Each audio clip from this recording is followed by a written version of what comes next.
Alors c'est une bonne question. Alors je ne sais pas si je l'aurais présenté comme ça. Est-ce que c'est utile à l'analyse? Je dirais que c'est plutôt utile à l'aide à la décision. C'est une aide à la décision pour les élus. Ça leur permet d'être informés de la qualité des politiques qui ont été mises en place.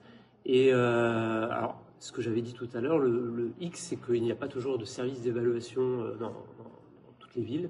Et du coup, là, il y a peut-être un travail d'amélioration sur cette question-là.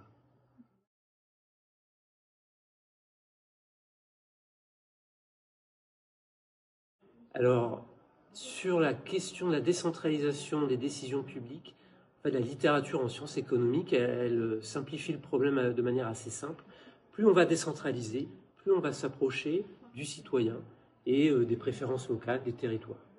Et plus on va centraliser, plus on prendra des décisions à une échelle nationale, et plus on va s'éloigner de ces préférences locales. Alors, l'avantage de centraliser, c'est que derrière, on va bénéficier d'économies d'échelle, on va pouvoir produire à plus grande échelle, ce sera peut-être moins coûteux par unité produite, quel que soit le service public que l'on analyse.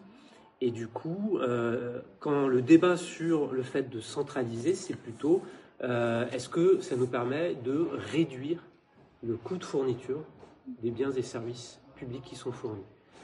Et donc, ce n'est pas une question qui est simple, parce que derrière, vous vous éloignez des préférences, mais vous allez peut-être aussi produire à moindre coût, ce qui est bien pour les citoyens.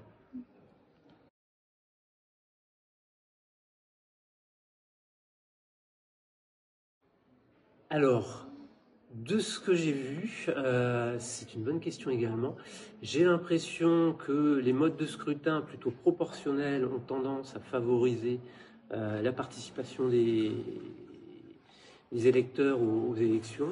Alors après, ce qui marche le mieux, on l'avait évoqué tout à l'heure, ce qui marche le mieux, c'est de forcer le vote, c'est le vote obligatoire, avec une sanction financière. Alors là, l'abstention, elle va se réduire énormément.